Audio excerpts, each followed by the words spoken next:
What? See if I can cast it, then you watch it. Alright, wind it in.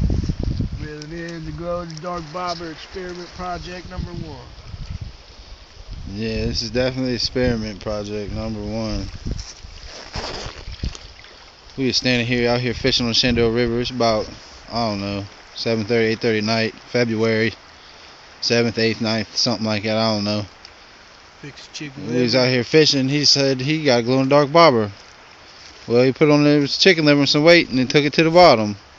He done missed 2 fish already like that. Alright, here we go. Casting off.